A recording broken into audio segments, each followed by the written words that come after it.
Let Century Management Solutions get you to your next medical appointment. They specialize in non-emergency medical transportation, connecting patients to care, safety, reliability, and on time. Their advanced technology platform seamlessly coordinates patients, healthcare providers, insurers, and transportation partners all in one powerful network. With over 200 trusted transportation providers, they deliver scalable solutions backed by real-time tracking and complete transparency. Go to SENTRYMS.com. Excuse me! Taxi! Come on, what are you doing? This is the 77 WABC minicast.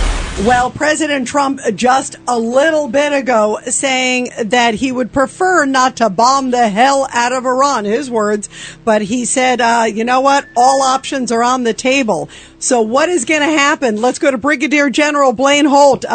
Brigadier General Blaine Holt, we talked yesterday.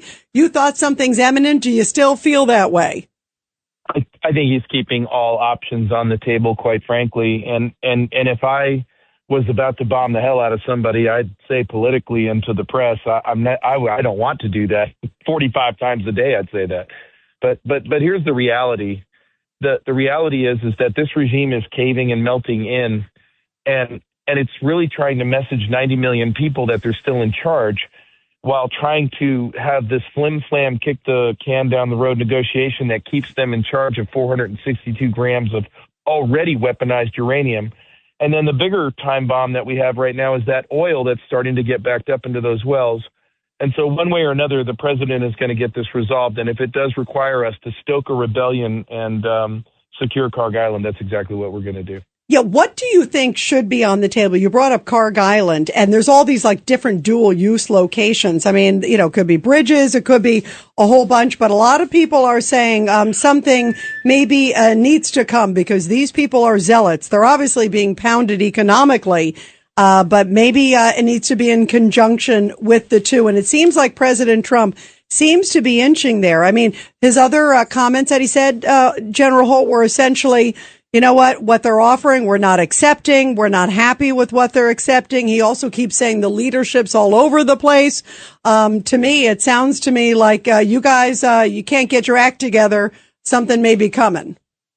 Yeah, he's making an excellent case for now's your time, Iranian people, to go seize your country back. And in the press, he's making the case that this is where the regime is falling apart. It's melting down.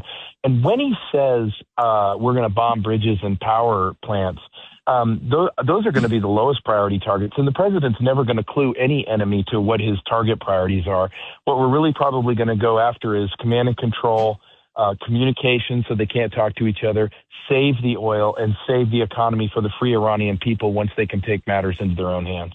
Did you see this that just came out like a little bit ago? I mean, the Iranian leadership, whoever it is, this is the Speaker of the Parliament, really blasting, saying like, you know, you can build all these walls if you want.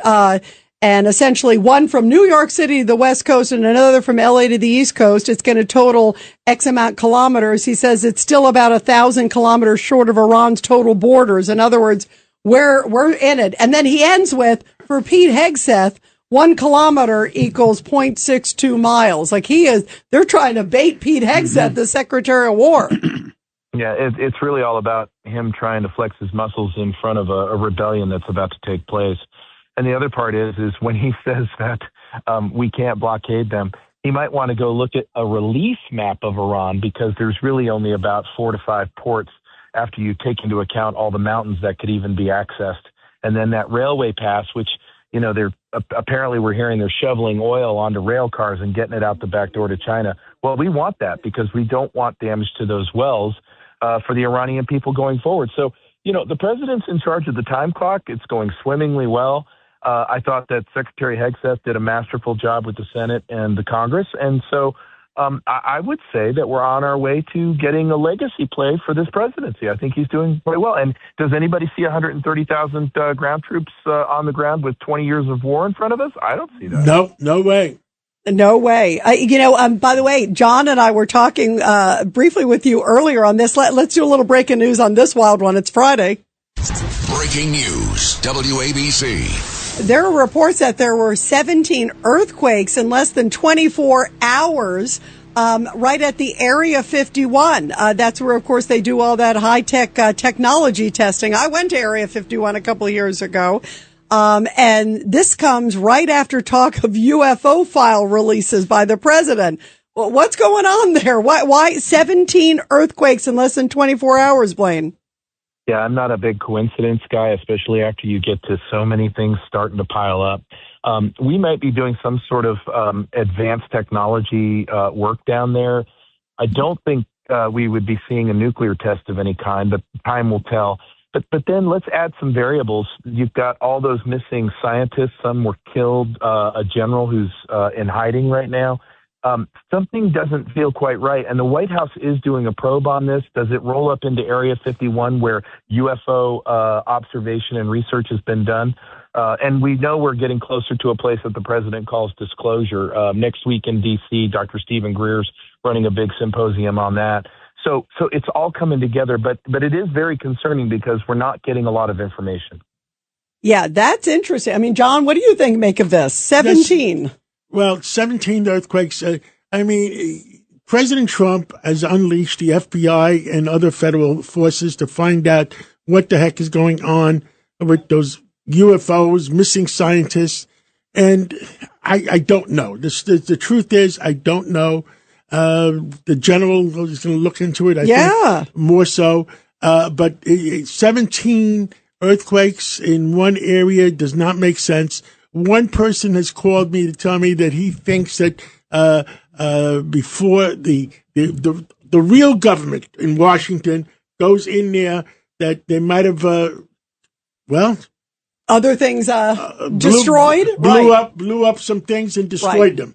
Yeah. And you know what, by the way, for the record, the truth is I don't know. Yeah, it's credible news organizations that are reporting the 17 earthquakes. They don't know what it is. Governor Patterson. Well, I think the good thing about this is that it is being reported. It always seemed to me that the government was covering up a lot of information that they knew about. And now with somebody like President Trump, you couldn't cover up something if he didn't want it that way. And so this could actually be opening the door to getting some answers that people have been curious about for years. Before the dark state gives you answers, a lot of people will die. I think we're going to get answers actually this time. There's something special about this one. There's really something because we know that there's a lot going on under the behind the scenes in the government right now. We've got officials that are getting indicted, some getting arrested. We're looking at more accountability coming. We see some shifts in the admin. And everybody I talk to now is like, there's something out there. We don't know what it is, but it feels like there's something that's about to change. Well, we'll see. Keep us posted, Blaine Holt. We love you. Thank you. Thank you, Blaine. Take care. Thank you. Let me tell you about ProHealthConnect.com. It's transforming healthcare payments, providing retailers a seamless process for over-the-counter and healthy benefit programs. By connecting retailers, health plans, and payment processors, ProHealth Connect creates one powerful, unified network. They empower independent grocers and pharmacies to accept health benefit cards without changing how they do business. With over 10,000 locations nationwide, helping more than 1.3 million people access the care and nutrition they need. Go to ProHealthConnect.com.